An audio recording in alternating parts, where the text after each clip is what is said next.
அன்பினிய உலகத்தமிழ் உறவுகளுக்கு வணக்கம். நான் கலைநேசன் அன்னக்குடி. அனைத்தும் அறிவோம் யூடியூப் சேனலுக்காக இனிய உறவுகளே, நாம் சென்ற காணொளியில் நானும் ஜென்னும் என்ற தலைப்பில் நான் என்னுடைய வாழ்க்கை அனுபவங்களை உங்களோடு பகிர்ந்து கொண்டேன். என்னத்தங்க பகிர்ந்தீங்க சொல்லிக்க? எஸ், நான் தனித்தனியாக இதையும் குறிப்பிடவில்லை. ஆனால் ஜென்மத கோட்பாடுகள் என்னை காத்து நின்றது உண்மை. ஒன்று என்னென்னா, இந்த உலகில் எதுவும் நிரந்தரமில்லை. அது என்னுடைய கஷ்டங்கள் வரும்போதெல்லாம் மாறிவிடும் என்ற எண்ணத்தை கொடுத்து அடுத்தடுத்து நான் வாழ்வதற்கான வழிகளை செய்து கொடுத்தது அந்த தத்துவம். அடுத்து அகம்பாவமின்மை, அகந்தை இல்லாதது. அகந்தை உன்னுடைய சத்துரு, உனக்கு அழிவை தரக்கூடியது. அகந்தை இல்லாத நிலை, அது ஜென்மனத்தினுடைய மிக முக்கிய கோட்பாடு. அதுக்கு ஈகோலெஸ்னஸ், அகந்தை இல்லாதது. நான் அகந்தை இல்லாதவனாக முடிந்த அளவுக்கு வாழ பழகி கொண்டிருக்கின்றேன். அகந்தை இல்லாதது, இந்த அகந்தை இல்லாதது என்ன செய்யும் என்றால் அனைவரையும் நேசிக்க சொல்லும். நாம் யாரை விடவும் உயர்ந்தவன் இல்லை என்ற எண்ணத்தை எனக்குள் உருவாக்கியது. அதனால் நான் யாரையும் தாழ்வாக நினைக்கவே மாட்டேன், நினைத்ததும் இல்லை. அதை கொடுத்தது ஜென்மதம்தான். அடுத்து இரக்கம் கொள். இரக்கம் நாம் அனைவரிடத்திலும் அன்பும் இரக்கமும் கொள்ள வேண்டும். அதை ஜென்மதத்திலிருந்து கற்றுக்கொண்டேன். அடுத்தது, உனக்கு வருகின்ற நன்மையும் தீமையும் உனக்கே வந்து தீரும். எந்த ஒரு மனிதனுக்கும் எனக்கு வர வேண்டியது எனக்குத்தான் வரும். அதாவது இங்கேருந்து ஒரு உதாரணத்துக்காக சொல்கிறேன். உங்கள் ஊர்லேருந்து எத்தனையோ பேர் இருப்பீங்க. இப்போ சென்னையிலேருந்து மதுரை வரணும், அந்த ரூட்டில் நீங்கள் அதை செல்லக்கூடிய ஒரு பஸ்ஸில் வந்தீங்கன்னா எங்கே போக முடியும்? மதுரைக்கு தான் போகும். அதுபோலத்தான் நம்மை நோக்கி நமக்காக வரக்கூடிய சந்தோஷமும் துயரமும் கஷ்டங்களும் நமக்குத்தான் வரும், வேறு யாருக்கும் செல்லாது. அது நம்முடையது. சந்தோஷமும் நம்முடையது, அந்த துக்கமும் துயரமும் கஷ்டமும் நம்முடையது. அதனை நாம் தான் அனுபவிக்க வேண்டும் என்பதை நான் அறிந்து கொண்டேன். மற்றது என்னென்ன, இப்போ புறநானூரில் ஒன்று சொல்லுவாங்க, இன்பமும் துன்பமும் பிறர் தரவாரா. ஒருவருக்கு வருகின்ற இன்பத்தையும் துன்பத்தையும் வேறு யாரும் தரமாட்டாங்க. நம்முடைய நடத்தையே நாமே நமக்கான சந்தோஷத்தையும் இன்பத்தையும் துன்பத்தையும் நாம் தான் கொடுத்து கொள்கிறோம். அதே போல் நான் எந்த நிலையிலும் நான் படுகின்ற கஷ்டத்திற்கு யாரையும் காரணமாக சொன்னதே இல்லை. நான் அவனால் தான் கெட்டு போனேன், இவனால் தான் கெட்டு போனேன் என்று எப்பொழுதும் நான் சொல்லுவது கிடையாது. எனக்கு வந்த துன்பத்திற்கும் பொருள் இழப்புக்கும் காரணம், அனைத்திற்கும் காரணம் நான் தான், எனது எண்ணமும் செயலும் தான் என்பதில் நான் உறுதியாக இருந்தேன். அதற்கு அடுத்து என்னென்னா, இந்த உலகில் எதுவுமே அழகுடையது அல்லது ஒழுங்கானது அல்ல. எதுவுமே, அதாவது இம்பெர்ஃபெக்ட்னஸ், எதுவுமே ரொம்ப பெர்ஃபெக்டாக இல்லை. எல்லாத்திலையும் குறைகள் உண்டு. அதை உணர்ந்து கொண்டது ஜென் தத்துவத்தில், இந்த கோட்பாட்டில் இருந்துதான். இப்படி என் நான் வாழ்நாளில் ஒவ்வொன்றை பிடித்து வாழ்வதற்கு தைரியத்தோடு, அதான் சொன்னேன் நான், நிறைய இழப்புகள் என்றால் கொஞ்சம் நஞ்சம் அல்ல, மிகப்பெரிய இழப்புகள். உடலாலும் பொருளாலும் நான் இழந்தாலும் நான் இப்பொழுது சொன்னேன் 6 வருடங்கள் மிக மிக மோசமான நிலையில் நான் பல முறை இறந்து விட்டதாகவே நினைத்தார்கள். அப்படித்தான் இருந்தேன். அதனால் அவ்வளவு மோசமான நிலை, அதாவது 7 வருடங்கள் நான் வாகனங்கள் எதுவும் நான் செலுத்தியது இல்லை, ஓட்டுனதே கிடையாது. ஆனால் இப்பொழுது வாகனம் ஓட்டுகிறேன், டூ வீலர் வந்து ஓட்டுறேன். அப்பொழுது பல வருடங்கள் 1992 நான் வந்து டிரைவிங் லைசன்ஸ் எடுத்துட்டேன் சென்னையில். அப்போது எத்தனை வருடங்களாக நான் வண்டி ஓட்டியிருப்பேன், கார் ஓட்டுவேன், எல்லா வாகனங்களும் நான் ஓட்டுவேன். ஆனால் என்னுடைய உடல்நிலையின் காரணமாக என்னால் அனைத்தும் நினைவில் கூட வைக்க முடியவில்லை, எல்லாமே மறந்து விட்டது எனக்கு. ஒருவரை பார்த்தார்கள், என்னை பார்த்து சிரிப்பார்கள், என்னை கலைநேசன் அப்படி கூப்பிடுவாங்க, ஆனால் அவர்கள் யார் என்று எனக்கு தெரியாது. அப்படி நிலையில் தான் நான் வாழ்ந்து கொண்டிருந்தேன். அதனால் எனக்கு வாகனங்களை ஓட்டுவதற்கு மறந்து விட்டது. ஆனால் நான் இப்பொழுது கடந்த 8 மாதங்களாக நான் வண்டி ஓட்டி கொண்டிருக்கிறேன், டூ வீலர் வந்து ஓட்டுறேன். அடுத்து எதையும் நான் என் வாழ்க்கையில் அனாவசியமாக சேர்த்து கொண்டது இல்லை. அது ஒரு தத்துவம். எதையும் நாம் தேவையில்லாமல் வந்து நம்ம வாழ்க்கையில் வந்து சேர்த்து கொள்ளக்கூடாது அப்படி வந்து ஜென் மதம் சொல்லுகிறது. நான் கார் வைத்திருந்தேன், வாகனங்கள் வைத்திருந்தேன்.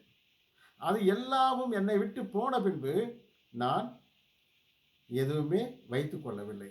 நான் கடன் வாங்கி வாழ்வதை விரும்பவே இல்லை. கடன் எதுவும் வாங்காமல் ஒவ்வொரு நாளும் அதை நாம் கடந்து செல்வதற்கு நான் முயற்சி செய்தேன், கடந்து வந்து விட்டேன்.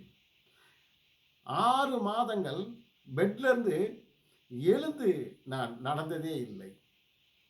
பெட்லேயே கிடந்தேன் 6 மாதங்கள். 4 வருடங்கள் வாய் பேச முடியாமல் இருந்தேன். நம்புவீங்களான்னு தெரியல. நான் தூங்கினால் 1 வாரம் கூட தூங்கி இருக்கிறேன் விடாது. யார் எனக்கு சாப்பாடு விட்டுறாங்க, நான் எப்படி என்னுடைய இயற்கை உபாதைகளை எப்படி கழிச்சுக்கிட்டேன்னு கூட எனக்கு தெரியாது. அப்படிப்பட்ட நிலையில் இருந்த நான் என்னுடைய இந்த இந்த தத்துவங்கள் நம்ம வாழ்க்கையில் மாற்றத்தை கொண்டு வரும் என்ற நம்பிக்கை என்னுடைய வாழ்விலும் மாற்றங்களை கொண்டு வந்தது. இதோ உங்கள் முன்னால் பேசிக்கொண்டிருக்கிறேன். இதற்கெல்லாம் காரணம் நான் ஒரு விபத்தை ஏற்படுத்தியது நான் மாற்றிக்கொள்ளவில்லை, நான் தான் ஏற்படுத்தினேன். வேறு எதிலும் போனவில்லை. இருட்டுக்குள்ளே வந்து மழை பெய்கிற காலத்தில் சரியாக முன்னாடி வருகின்ற பேருந்து வந்து அந்த லைட்டை வந்து அணைத்து போடலை, டிம்மன் டிப்பு வந்து அடிக்கலை. அதனால் என்னன்னா நான் வந்த வேகத்தில் வந்து அந்த பாலத்தினுடைய சுவற்றில் வந்து நான் மோதிட்டேன். அது வந்து என்னென்னா எனக்கு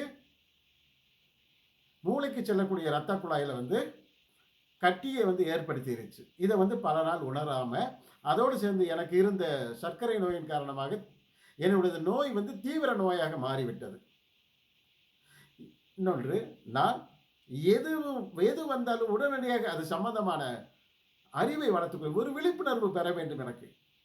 இப்போ சர்க்கரை நோயை எதனால் வருகிறது, ஏன் நீரோபதி, ஏன் வந்து சர்க்கரை நோயினால் பாதிக்கப்பட்டவங்களுக்கு நம்னஸ், அதாவது ஏன் கால் மரத்து விடுகிறது, எதன் காரணமாக, இப்படி ஒவ்வொன்றையும் நான் அனுபவபூர்வமாக தெரிந்து கொண்டு அதற்கேற்ற வகையில் நான் மருத்துவ உதவிகளை வந்து பெற்றுக்கொண்டேன். அதன் காரணமாக நான் இப்பொழுது உங்களிடத்தில் உரையாடி கொண்டிருக்க அந்த நிலையை நான் அடைந்திருக்கிறேன். அதனால் தான் நான் என்னென்னா, என்னை போன்று யாருக்கும் அந்த நிலை வரக்கூடாது என்பதற்காக இந்த ஒரு 1-2 எபிசோடுகள் முடிந்ததற்கு பின்பாக மிக நிதானமாக ஒவ்வொன்றையும் நான் இந்த சர்க்கரை நோயினுடைய தோற்றம் முதல் அது எப்போ கண்டுபிடிச்சாங்க வரலாறுலேருந்து அனைத்தையும் வந்து ஒவ்வொரு நாளும் ஒவ்வொரு காணொளியாக நான் வெளியிடப் போகிறேன். முன்னாடியே சொன்ன மாதிரி என்னுடைய படிப்பும் என்னுடையது வந்து யாருக்காவது ஒருத்தருக்கு 2 பேருக்கு பயன்படட்டுமே. பயன்பட்டால் எனக்கு சந்தோஷம். ஏன்னா நம்ம இவ்வளவு செலவழிச்சிருக்கோம். அது மட்டும் இல்லை, என்னுடைய வாழ்க்கையில் பெரும்பகுதியை வந்து நான் வந்து என்னென்னா படிப்பதற்காகவும் அடுத்து பணியாற்றுவதற்காகவும் செலவழித்திருக்கிறேன். அதற்கு அது யாருக்குமே பயன்படாமல் போவது எனக்கு விருப்பமில்லை. நான் வேலைக்கு அதுக்கு முடியாமல் இருக்கின்ற போதே நான் பல வேலைகளுக்கு அலைந்திருக்கிறேன். வேலையெல்லாம் தேர்வு செய்ய இன்டர்வியூவுக்கு போயிட்டு அது பேச்சே வராமல் திரும்பி வந்திருக்கிறேன். இன்டர்வியூவில் வந்து என்னுடைய குரல் வந்து மொத்தமாக குரலே வராமல் போச்சு. அது மாதிரி சூழ்நிலையில் போய் நான் இன்டர்வியூகளுக்கெல்லாம் போய் திரும்பி வந்துட்டேன். அது பிறகும் ஏன் இப்பொழுது என்னால் பேச முடிகிறது. அந்த 4 வருடங்கள் நான் பேசாத காலத்தில் நிறைய படித்தேன். அந்த படித்தது இப்பொழுது யாருக்காவது பயன்படுகின்ற வகையில் இருக்க வேண்டும் என்று விரும்புகின்றேன். அப்பொழுது நான் படித்ததெல்லாம். எனவே நான் இந்த வலைத்தளத்தின் மூலமாக, இந்த யூடியூப் மூலமாக நான் சொல்லுகின்றேன். ஒவ்வொரு முறையும் அடுத்தடுத்து நான் ஒவ்வொன்றாக சொல்லி வர விரும்புகின்றேன். இன்றைய தினம் ஒரு 2 ஜென் கதைகள் சொல்லி நீங்கள் பார்த்திருக்கக்கூடிய ஒருத்தரை பற்றி, ஆனால் அவரை பற்றி தெரியாமல் இருந்திருக்கலாம் உங்களுக்கு. ஆனால் அவரது சிலை வந்து உங்கள் வீட்டில் வந்து நிறைய பேருடைய வீட்டில் வந்து மேபி இருக்கலாம். அவரை பற்றி நாம் இன்றைய தினம் அவருடைய வாழ்க்கை ஒரு சில விஷயங்களை வந்து நம்ம கற்றுக்கொள்ள பகிர்ந்து கொள்ள போகிறோம். கற்றுக்கொள்ள அல்ல, பகிர்ந்து கொள்ள போகிறோம். அது யாருன்னா சிரிக்கும் புத்தர். உங்களுக்கு தெரிஞ்சிருக்கும் சிரிக்கும் புத்தர். சிரிக்கும் புத்தருடைய சிலையை வைத்தால் செல்வம் பெருகுமாம். ஆனால் அவருடைய சிலை செல்வத்திற்காக வைக்கப்பட்டதில்லை. அந்த சிரிக்கும் புத்தர் எங்கு வாழ்ந்தார் என்றால் லியாங் மாகாணத்தில், சீனாவில் இருக்கக்கூடிய லியாங் மாகாணத்தில் வந்து வாழ்ந்தார். 9வது நூற்றாண்டில் வாழ்ந்த ஒரு புத்த சந்நியாசி, புத்த பிக்கு, மோங்கு, ஜென் மதத்தினுடைய துறவி. அவர் 9ஆம் நூற்றாண்டில் வாழ்ந்தார். அவருடைய உண்மையான பெயர் என்னன்னா குயிசி. உண்மையான பெயர் குயிசி என்று அழைத்தனர் அவரை. அவருடைய தோற்றம் எப்படிப்பட்டதாக இருக்கும் என்றால் மிகப்பெரிய உருவம் கொண்டவர். மிகப்பெரிய உருவம் கொண்டவர். குண்டா இருப்பாரு. வயிறு மிகப்பெரிய வயிறாக இருக்கும். அவர் வந்து என்னன்னா ஒரு கயிறு வந்து கழுத்துல கட்டி தொங்க விட்டுருப்பார். அப்போ வந்து அதில் தான் ஒரு சாக்கு பை இருக்கும். அந்த சாக்கு பையில வந்து நிறைய பரிசுகளை வைத்திருப்பார். எப்பொழுதும் புன்னகை புன்னகை புன்னகை புன்னகை படர்ந்த முகம் அவரது முகம். அது மட்டும் இல்லைன்னா படபட சிரிப்பு. மிக அற்புதமான சிரிப்பை கொண்டவர். சிரிப்பர் கென்னு சொல்றாங்க இல்லையா, அது மாதிரி கள்ளங்கபடமற்ற சிரிப்புக்கு சொந்தக்காரர். அன்பே உருவானவர். அவர் எப்பொழுதும் மிகவும் யாருடனும் அன்போடு இருப்பார், இரக்கத்தோடு இருப்பார். ரொம்ப இரக்க குணம் உள்ளவர். அடுத்து மிக பெருந்தன்மை கொண்டவர். அவரை பற்றி, அவருடைய வாழ்க்கையில் நடந்த சில சம்பவங்களை பற்றி நாம் படிக்க போகிறோம். இவர் வந்து அங்கு பிறந்து அவருடைய புகழ் வந்து எங்கன்னா சீனா, பர்மா, இது மாதிரி அந்த தென்கிழக்கு ஆசிய நாடுகள் முழுவதும் பரவுகிறது. இவருடைய பெயர் கியூசி என்றாலும் சீனாவில் இவர் புடாய் என்று அறியப்படுகிறார். புடாய் என்று அறியப்படுகிறார். அங்கே வந்து அப்படித்தான் சொல்கிறாங்க. இவரை வந்து அதே மாதிரி ஜப்பானில் இவரை வந்து எப்படி சொல்கிறாங்கன்னா ஹொட்டை அப்படின்றாங்க. ஹொட்டை அப்படின்னா என்ன அர்த்தம்னா துணி பையி அர்த்தம். ஏன்னா இவர் வந்து ஒரு சாக்கு பையை வச்சு எப்பொழுதுமே என்ன செய்வார்னா அதில் வந்து பரிசு பொருள்களை வந்து கட்டி தொங்க விட்டு இருப்பார். அதனால் இவர் என்ன சொல்கிறாங்கன்னா அங்கே ஹொட்டை அப்படின்ட்டு ஜப்பானில் வந்து இவரை அழைக்கின்றார். இவருடைய குணமும் இவருடைய குணாதிசயங்களும் இவருடைய பெருந்தன்மையும் அன்பையும் பார்த்த மக்கள் சைனாவிலும் ஜப்பானிலும் இவரது சிலையை வந்து வைக்க ஆரம்பித்தாங்க. இவரது வந்து என்ன ஒரு புனிதராக கருத ஆரம்பித்தாங்க. ஆனால் அதில் வந்து புனிதர்னு விரும்புறது இல்லை அவங்க. ஆனால் அவருடைய அன்பும் செய்கையும் வந்து நடத்தையும் வந்து அனைவரையும் நேசிக்கும்படி வைத்தது. அவரை வந்து நேசிக்கும்படி வைத்தது. அவர் எப்பயுமே வந்து யாருக்காவது ஏதாவது உதவி செய்ய வேண்டும் என்று நினைப்பவர்.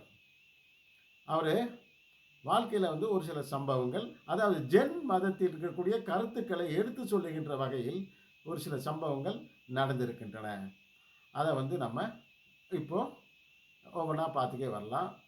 அதுக்கு முன்னாடி நம்ம 2 ஜென் கதைகள் பார்க்கலாமா?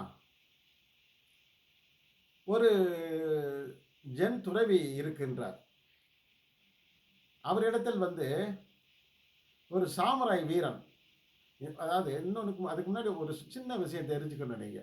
இந்த கதைகள் எல்லாம் நான் ஒரே கதையை வந்து வெவ்வேறு வடிவங்களில் வந்து பார்க்குறேன். இப்போ ஒரு கதை இருக்குன்னா, அது ஒவ்வொருத்தரும் ஒவ்வொரு மாதிரியாக பார்த்தா அந்த பொருள் ஒன்று தான். ஆனால் வந்து சொல்லுகின்ற விதம், அதை வந்து என்ன செய்கிறாங்கன்னா மாற்றி மாற்றி மாற்றி மாற்றி சொல்கிறாங்க. அது மாதிரி இது வந்து என்னென்னா, ஒரு துறவிகிட்ட வராரு. ஒருத்தர் வந்து சாமுராய் வீரர் தெரியும். சாமுராய் வீரர்னா உங்களுக்கு தெரியும். ஜப்பானில் இருக்கக்கூடிய ஒரு சுமோ அப்படின்னு சொல்லக்கூடிய அது சாமுராய் வீரர்கள். இந்த சாமுராய் வீரர்கள் வந்து எப்பொழுதுமே கத்தியை வச்சுக்கே இருப்பாங்க. அவர்கள் வந்து என்னென்னா அரசுக்கு மிக அரணாகவும் தீமைக்கு எதிராகவும் போராடக்கூடியவர்கள். சாமுராய் அப்படின்னு சொல்லக்கூடியது. அந்த பைக்கு கூட இருக்குல்ல சாமுராய், அதுதான். என்ன செய்வாங்கன்னா கேட்குறாரு, வர்றார் சாமுராய் ஒருத்தர் வந்து, ஜென்னோட அர்த்தம் என்னான்னு சொல்லுங்க அப்படின்னு சொல்லி கேட்குறாரு. அப்போ இவர் சொல்கிறாரு, யார் அந்த ஜென் துறவி மோங்க் சொல்கிறாரு, ஜென்னோட அர்த்தத்தை வந்து நீ அறிவுனால புரிஞ்சுக்கிற முடியாது. ஆனால் உண்மையை உணரணும். நீங்கள் அதை உணரத்தான் முடியும். அந்த உண்மையை வந்து உணரத்தான் முடியும்னு சொல்லி மோங்க் சொல்கிறாரு. அப்போ இவருக்கு வந்து என்ன அது திருப்தி இல்லை. யாருக்கு? அந்த சாமுராய் வீரருக்கு திருப்தி இல்லை. அப்போ என்ன சொல்கிறாரு, இல்லைங்க துறவி, எனக்கு வந்து நல்ல தெளிவாக எனக்கு புரியுற மாதிரி சொல்லுங்க அப்படின்னு சொல்லி திரும்ப கேட்குறாரு. அப்போ அவர் என்ன செய்கிறாருன்னா, சடார்ந்து ஒரு டீயை ஒன்று போட்டு டீ கப்பில் வந்து ஊற்றி என்ன செய்கிறேன்னா அந்த சாமுராய் வீரருக்கு முன்னாடி வந்து வைக்கிறார். சாமுராய் வீரருக்கு வச்சேன்னு ஆபத்தோடு என்ன செய்கிறாருன்னா அந்த டீ கப்பை எடுத்து வாய்க்கு அப்படி கொடுத்து குடிக்கிறதுக்கு போகிறார். ஸ்டாப் அப்படின்னா, நிப்பாட்டுங்க அப்படின்னு. நீங்கள் அதை குடிக்கவும் கூடாது, அதை மாதிரி அதை பார்த்துக்கே மட்டும் இருங்க. பார்த்துக்கே இருந்து அதனுடைய இதை சொல்ல முடியுமா அப்படின்னு இவருக்கு புரியலை. அது எப்படி முடியும்ன்றன, அதை சுவைத்தால் தானே முடியும். அந்த டீயை வந்து சுவையாக இருக்கிறது என்றால் டீயை எப்படி தெரிஞ்சுக்கிறேன்? டீ வந்து என்னென்னா நமக்கு வந்து அது சாதாரணமாக டீ. ஆனால் ஜென் துறவிகளிடத்தில் தேநீர் என்பது என்ன அப்படின்னா மிகப்பெரிய விருந்து, ஒரு தியானம். அது ஒரு தியானம். ஒரு டீ வச்சுக்கிட்டு ஒரு நாள் முழுவதும் வந்து ஒரு ட்ராப்பாக அனுபவிச்சு ரசித்து குடிப்பாங்க. அதை என்ன செய்ய வச்சுட்டு நீ குடிக்கக்கூடாது, தொடக்கூடாது அப்படின்றாரு. ஏன்னா இது டீயை வந்து எப்படி சுவையை உணர முடியும்? அதை குடிச்சு பார்த்தா தான் அந்த உண்மை தெரியும். அதுபோலத்தான் ஜென் வந்து வெளிப்படை மேலோட்டமாக பார்த்தால் தெரியாது, அதை உணர வேண்டும், அந்த உண்மையை உணர வேண்டும். அதுதான் ஜென் என்று முடித்துக் கொள்கிறார். அதற்கடுத்து என்னன்னா, ஒரு ஜென் துறவி, அடுத்த கதை உங்களுக்காக. அதாவது இவர் என்ன சொல்றாருன்னா, உண்மையை உணர்தல், தன்னை உணர்தல், அதுதான் வந்து என்னன்னா ஜென். நாம் சுயத்தை உணர்ந்து கொள்ளல். ஒவ்வொருவரும் என்னன்னா தன்னை உணர்ந்து கொள்ள வேண்டும். அது உண்மை. அந்த உண்மையை அறிதல் தான் எது என்ன சொல்கிறோம், நம்ம ஞானம் பெறல், என்லைட்மெண்ட் அப்படின்னு சொல்கிறோம். அதைத்தான் இங்கே வந்து ஒவ்வொரு மனிதனும் தன்னை உணர வேண்டும். அதை தான் அவங்க என்ன சொல்கிறாங்கன்னா, உலகத்தில் தன்னை போல வேறு யாரும் இல்லை அப்படின்றாங்க. தன்னை போல யாரும் இல்லைன்னா, தன்னை போல இந்த சுயம், self, there is no self like self அப்படின்றாங்க. செல்ஃபும் அதனால் தன் சுயம் தன்னை போல யாருமே கிடையாது அப்படின்னு சொல்கிறாங்க. அது மாதிரி அது உண்மை. அந்த உண்மையை உணர வரணும். ஏன்னா அவங்க என்ன சொல்கிறாங்கன்னா, டியூவலிசம் அப்படின்னு சொல்கிறாங்க. இது ஒன்று போது இன்னொன்று இருப்பதில்லை. ஒருத்தர் மாதிரி இன்னும் இருக்க முடியாது.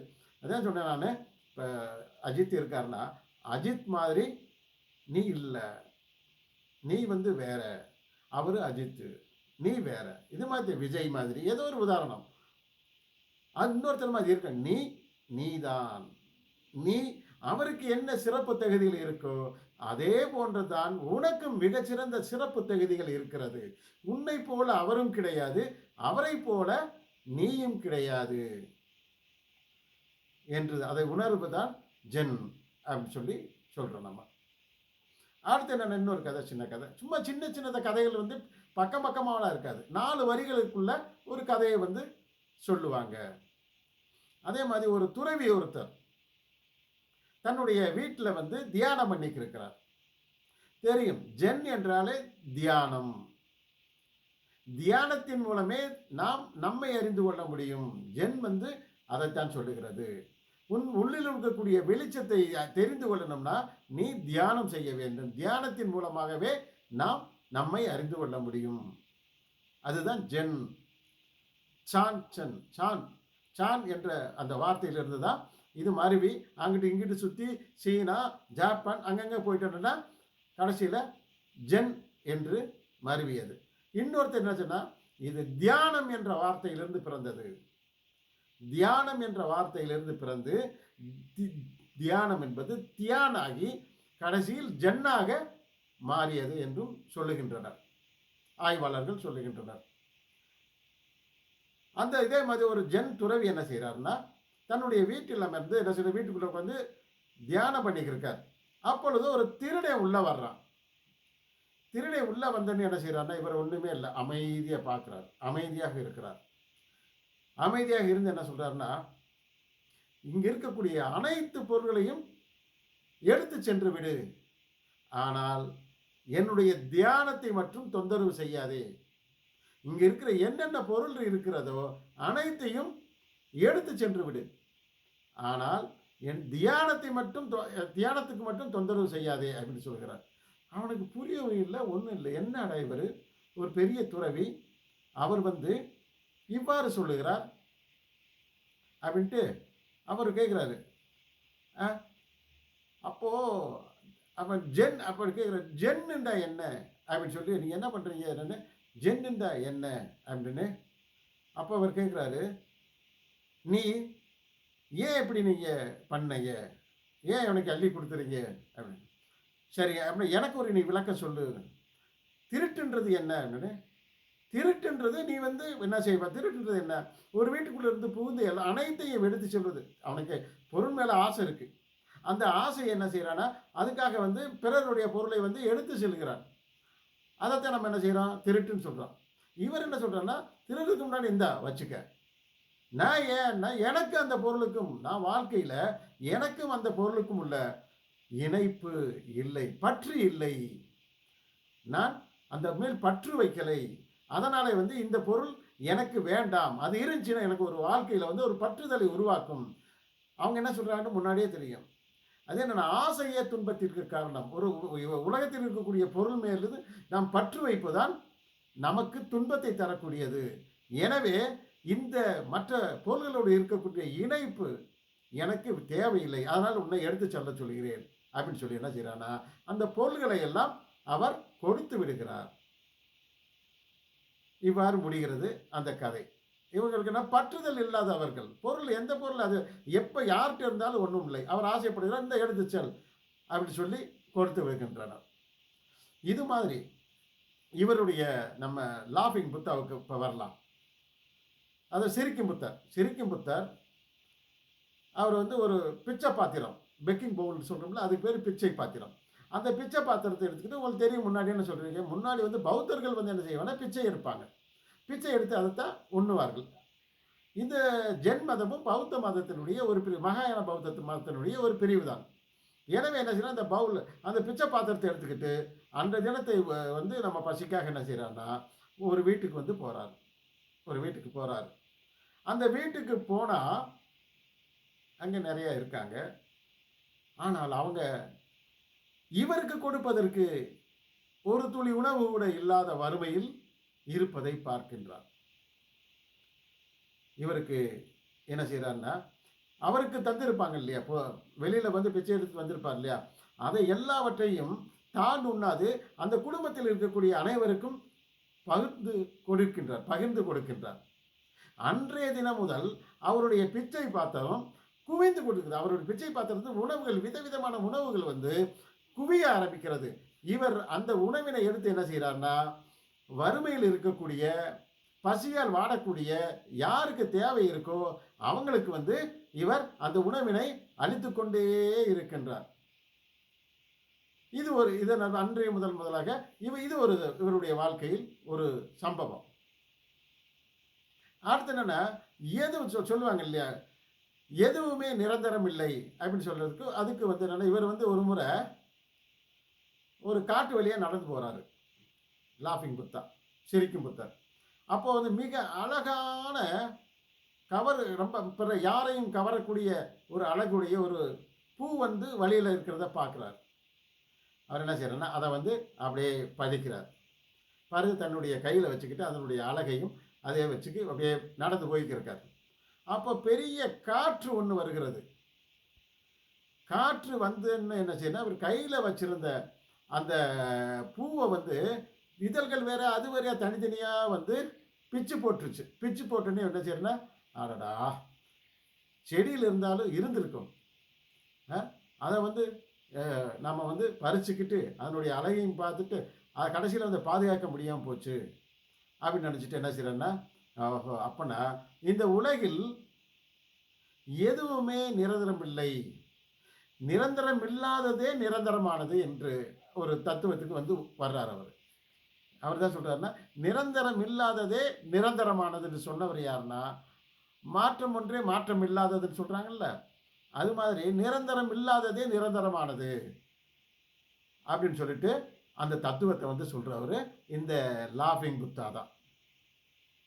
இப்படி அதுக்கடுத்து இவருடைய கடைசி காலத்தில் என்ன நடந்தது, நான் ஒரு புத்தகத்தில் படித்தது தான்.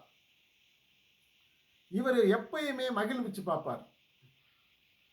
யாரை வந்து இவர் பார்த்தா சிரிக்கணும். ஒரு கிராமத்துக்கு போகிறார், அங்கே இருக்கக்கூடிய குழந்தைகள் ரொம்ப மோசமாக ஒரு மாதிரி வந்து எப்போ ஒரு மாதிரி அழுதுகிட்டு இருக்காங்க. அப்போது வந்து எதனால் என்னன்னு கேட்குறாங்க, கேன்னு அழுகிறாங்க. அப்போது இவருக்கு வந்து இவரை பின்பற்றுகின்ற என்ன செய்வானா, இவரை நேசிக்கின்றவர் விரும்புகின்றவர்கள் இவருக்கு பரிசுகள் கொடுத்துட்டே இருப்பாங்க. எங்கெங்கே போகிறாங்களோ அப்போ யாராவது வந்து பிடித்தவர், அவரை வந்து ரொம்ப பிடிப்பும், அதை பிடித்ததன் காரணமாக அவர்கள் தங்களிடம் உள்ள நன்றிக்கு அது பிடிச்சதுக்காக என்ன செய்வாங்கன்னா, பொருள்களை வந்து கொடுப்பாங்க, பரிசு பொருட்களை கொடுக்குறாங்க. இதையெல்லாம் என்ன செய்வான்னா, ஒரு சாக்கில் கட்டிக்கிட்டு அந்த கிராமத்துக்கு போகிறார். அங்கே இருக்கக்கூடிய குழந்தைகள் எல்லாம் அனைவரையும் பார்த்து என்ன செய்கிறார்னா, இவர் அந்த பொருட்களை எல்லாம் கொடுத்து அந்த குழந்தைகளை வந்து இவர் சிரிக்கிறார்.